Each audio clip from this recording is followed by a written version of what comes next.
discretion is advised. Hey everyone, this video is brought to you by Audible. Audible is offering you a free audiobook with a 30-day free trial membership. All you need to do is go to audibletrial.com/BGUnlocked. The link is in the description below, and now enjoy the video. Hey everyone, welcome back to Board Games Unlocked, and we're doing a no run-through review for Hadara. The biggest reason we're doing a no run-through review for this game is because, mainly just for recording purposes at this point. This game came out this year, so I want to get it at least up on the channel, and it's not going to be that exciting of a run-through.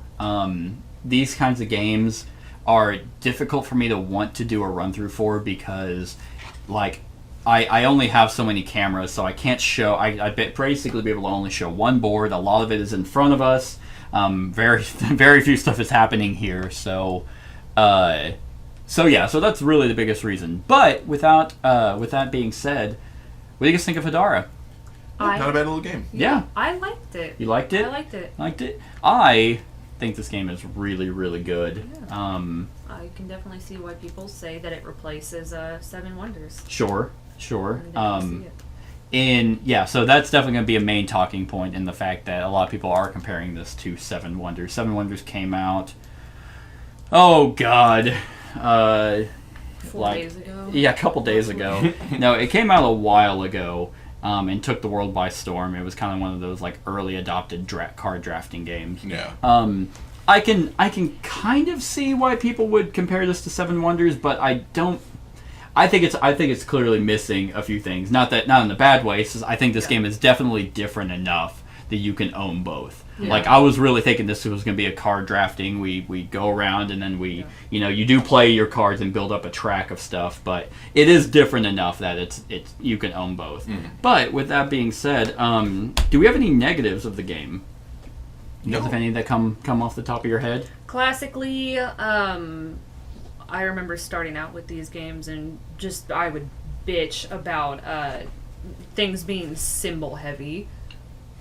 Oh yeah. Luckily, yeah, you are correct. It does come with a little player aid for symbols on the back, mainly for the purple cards. Only the purple cards. Because it does. Because you're able to kind of infer and be like, okay, obviously, this raises your shit. But then there's some that it's like, I can't find it right now. I would definitely say this game is super simple compared to Seven Wonders. Seven Wonders, it's especially if you have the expansions, it's okay, so this card lets you do this, and then because there's the combat where you're drafting and you're trading with other people, then you're also fighting other people, and it's okay, so I have more military than you, so I'm going to get points for that, and then you're going to get minus points because you lost, but you don't lose anything, and you're trying to use the resources that you just have to build. But in here in Hadara, you just have 4 tracks that you raise, and it's oh, okay, well, I'm gonna draw these cards and I'm gonna pay this, and literally you just look at it, it's oh, it has a 3 in yellow, yep, my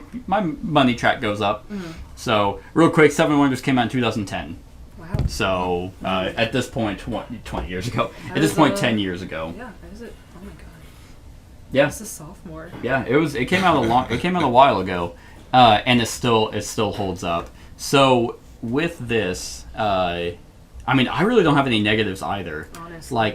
Any negatives that I could think of apply to Seven Wonders as well, and I don't bitch about it there. And that would be, well, the way you're, drawing cards. It's oh, you just got lucky. You got a card that would benefit me, the -4 card that you got. It's oh, that'd be really good for me. So it's unfair that you got that and I didn't, because I didn't have that. You don't have that same equal chance. Yeah. In card drafting games, you just kind of have to take that. Right. That's just a thing that you have to deal with. So it's a different mentality, because in other games, that would be a problem. But in here, it's a mentality. You just do the best with what you got. Yeah, other than that, that's not a negative for me. It's just part of the mechanic. Yeah. And other than that, I really have no negatives about this game.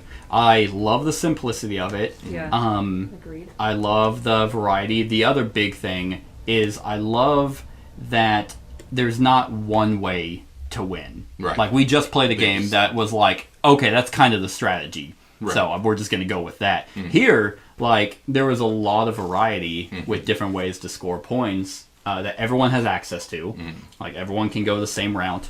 And But it's like, but you can't do everything. So it's like, okay, I went high in culture, you went high in military, she went high in her medals, and the point spread is 19 points from first to last in the game we just played, and then 6 points in first to second.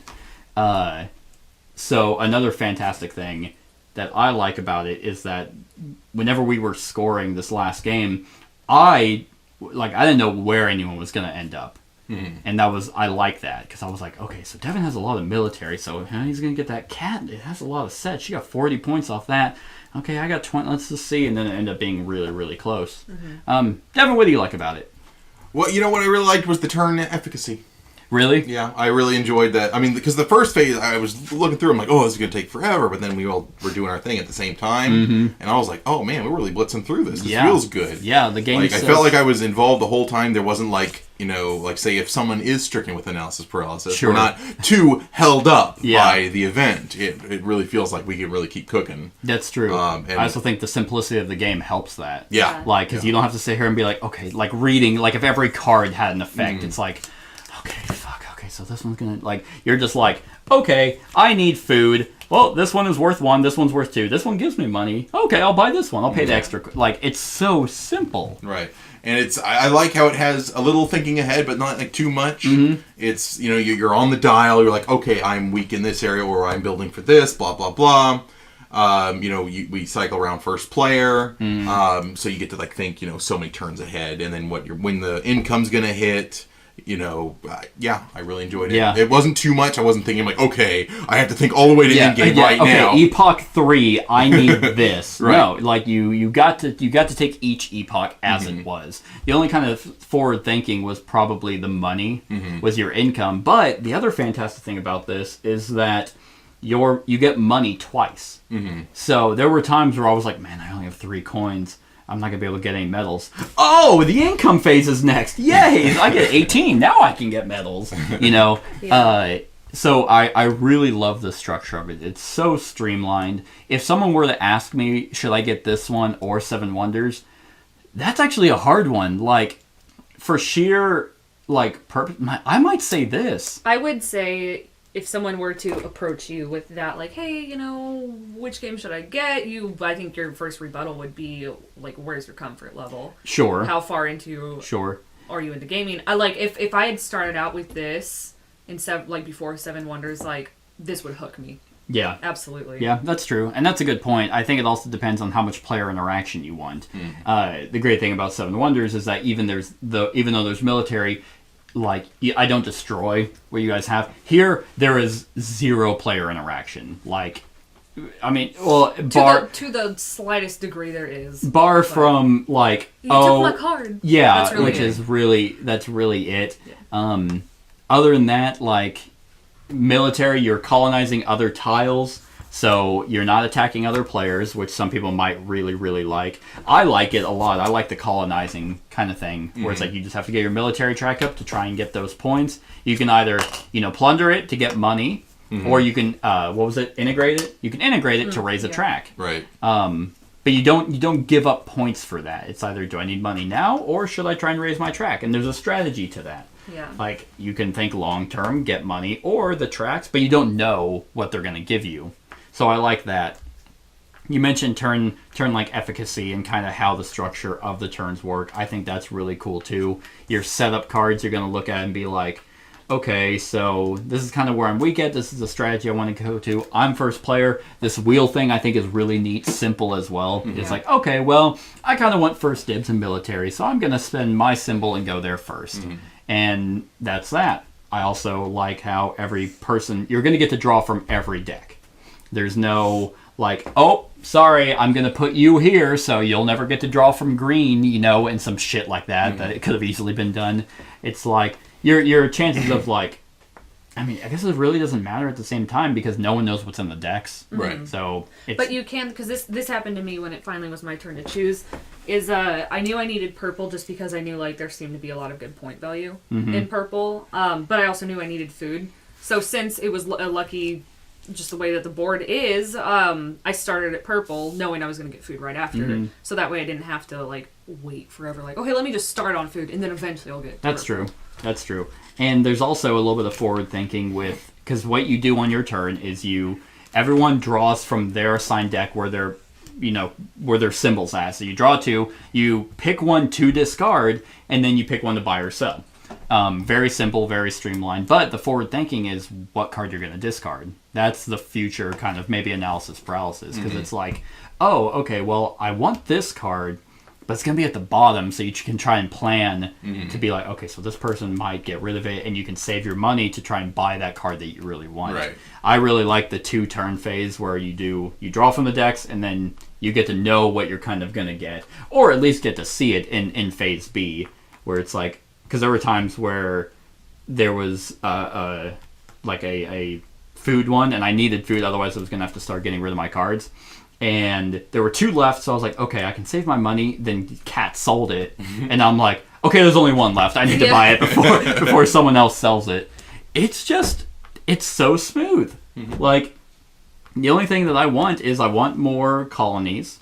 Like, there's more in the game, and like, you have your chances of getting up to 30, which is a huge point spread, which actually I think is really interesting, because the highest, as I spit everywhere, the highest colony is 16 points at 30 for military. For building a statue, it's 30 culture, but you get 22 points. So you get 6 more points going. I wonder what the spread is. Oh, it's because you can get 5. You can get 5 colonies versus your 4 statues. So I wonder if they even out. Well, and you could convert the statue into points, making it worth even more. You're right. Yeah, that was another neat little mechanic, too, was your little bonus tiles, where it's like, okay, so you can buy medals, and you can put those in there, but you didn't want to spread too thin, because it's like for me, I had a purple card that let me put one of my medals on it and raise it by 2. So then I was like, oh, well, shit, I don't want to use this and then have to use it for my medals or something. So the efficiency of your little bonus ones are really cool. Because you're right. So if you're getting, let's see, what's your 3? So 2, so that's 7. What's a 15-pointer worth? 13. 8. Well, if you in specific, depends on what you do with it. Oh, they're worth different. Yeah. Yeah. Like, never mind. I got like a really high one at 13. Oh, gotcha. Okay, never mind. I thought they were all worth the same. It was worth more than my 21. Oh, wow. Yeah. But you also got 7 money off your 21. Right. Right, so that's kind of the balance, which I think is really, really cool. Yeah, I mean, and that's the thing is, like, once again, these kinds of games, Seven Wonders does the same thing. This game works really well at 3. Like, even I was worried because in Seven Wonders it works because we're everyone's neighbors. So, like, I can trade with you, give you money to use your symbol, same and vice versa. There's no one getting left out. Here, I mean, it doesn't really matter because you're not interacting with others, which could be a negative for some. Like, you're really playing a solo game and seeing who happened to do better by the end of it. Yeah, I will say though, like with any kind of Civ game that, like, you obviously will have military in it as part of your civilization. Like, you can still ramp it up. Like, you guys went further in military than I did. Well, I guess Barely did, but the fact that, like, you can go so far up on the military track and not absolutely just stomp on the rest of your players. I enjoy that because anytime I tried to play another Civ game that we would play, I always got just my ass handed to me. Yeah, and that could be, I mean, that's a huge thing, like the combat. So we'll talk about the combat. Like, because there's no player interaction, in Seven Wonders, you lose a variety of points if you don't have any military, because you're always losing. So as the different eras go up, or the different ages, in this game they're called epochs, you lose more and more points. So it behooves you to at least have some, and it's thematically appropriate. If you're a civilization and you're being at war and you don't have a military, I mean, who cares how cultural you are? Like, you died, all your people died. So it makes thematic sense. But like Kat said, going all in on military usually results in a victory. Yeah. But here, you don't attack other players, which I think is a nice change of pace. Yeah. The other interesting thing is kind of the setup. So these come out. So that could be random in how they're kind of placed around, and which board you happen to get could kind of change just which decks you're drawing from. Are they double-sided? Or they just... I don't think so. I don't think they are. The whole board shattered. Yeah, no, they're not. It's funny because I've had this game on my shelf for a while now, and every time I've brought it up to play it, like, you guys weren't like... It looks outwardly It does. Unfortunately, like, it does not bode well in terms of, like, table appeal. Mm-hmm. Like, it's like, little self-bump from the creator on the back. Really? It's like, hey, check me out. Yeah, and I mean, Z-Man Games usually does really good work, and unfortunately, like, either they didn't promote it enough, or it just kind of... I feel like a lot of people were talking about it for a while, like, oh, this is the Seven Wonders killer, and then it just died. Like, no one was talking about it. So maybe it's just because maybe we're late to the party, but I think this game is really neat. You were talking about how efficient everyone's doing everything simultaneously. Mm-hmm. The game says 45 to 60 minutes. Oh, geez, it felt super fast. Yeah, like there was never a time where I was like, just pick your fucking card. Right. Like, since everyone's drawing at the same time, okay, boom, done. All right, turn the wheel, right. Go. Just kept going. Like, we're not drawing from the same deck. I also like how it's a change of pace in Phase B. Like, at that point, Phase B goes in turn order, and it's like, okay, so now where's he gonna go? Don't go to blue, don't go to blue. Fuck! Right. Now, I will say there can be some hate drafting. I should mention that. This reminds me of Seven Wonders Duel, which is why I don't like that game. Is, if I'm looking at, and I understand this is a strategy and you can play, but I hate it, is I can look at yours and be like, okay, oh, you need food? Sell. Yeah. Right. Like, I don't like doing that because it's just like, I'm only being a dick to you just to be a dick to you. Yeah. But like when Kat was like, I don't want to hate draft, I'm like, well, you're gaining money and food, so buy the card. That's not hate drafting. You're gaining a benefit from it. Yeah. That's just me. Like, in terms of drafting, I guess that's kind of your draft, is everything's out on the board, and it's like, okay.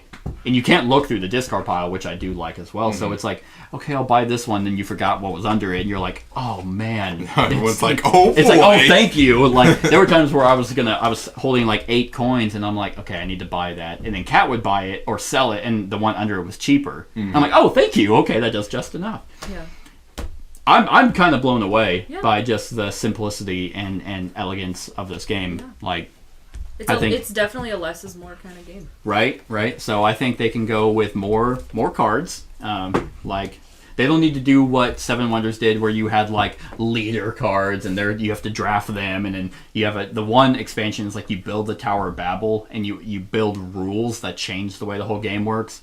It's just the expansions are good. Like, I really like the C one that Seven Wonders came out with later, but that just complicates the game. I think with this one they can just do more colonies that you attack and more cards. Yeah. I like the fact that they did just KISS, just keep it simple, stupid. I enjoy the fact that it's light and it's nice. Yep. So with that being said, you guys have anything else? No. To talk about? Rated. Yeah. Devin, scale of 1 to 10. Oh, well, I'm going to give it... I also like the metal mechanic. Like how you can buy your medals. Mm-hmm. Like silver is cheaper and it gives you half of what track you're on. Or if you buy both of them and you do the same track, then you basically just get your points worth. Yeah. I thought that was pretty cool. And then you went medals early on and then ended up getting, what was it? 42 points off of it. I knew, I was like, those medals are probably going to be important later. And then I realized that I had already, like, almost finished, like, row 2. And then I was like, might as well go for row 3. So I really liked it. Actually, what you did is what I was trying to do, because I was like, 14 points, that's worth it. But I realized I didn't have a third purple. I had 3 and everything else, and I thought I had the third purple. So by the time we came to scoring, I was like, I only have 2 rows. Like, that hurts. That hurts a lot. Yeah. But, I mean, beat you by 6 points, and it was because I bought that purple card worth 6. There you Actually, I wonder who wins the tiebreaker. The tie player with the most leftover coins wins, so Kat would have won. So, scale of 1 to 10. I'll give it, I'm torn between 8 and 9. 8 and 9? Yeah. 8.5 then. Yeah, I'll give it 8.5. I mean, it was a really good game. Yeah. It was fun. I mean, light and all that good stuff. I mean, like, it's thinky without being like it's like I could come back to this one fairly pleasantly and enjoy it. Awesome. Good deal. Kat? I'm gonna give it a fat stinky 9. 9? Yeah. 9? I'm also gonna give it a 9. Like, I think it could easily get a 10 with more content. I think if you were to play this a lot, then it might get stale just because of the. I mean, there's not a whole lot in the box, but I should give it some brownie points for having a thing in the back that tells you how to store the game. Like, yeah, that goes. I mean, that goes a long way. Not enough companies do that. I think that's a really thank you. I think that's really, really cool. So, but I think a 9 out of 10 warrants it as well. So.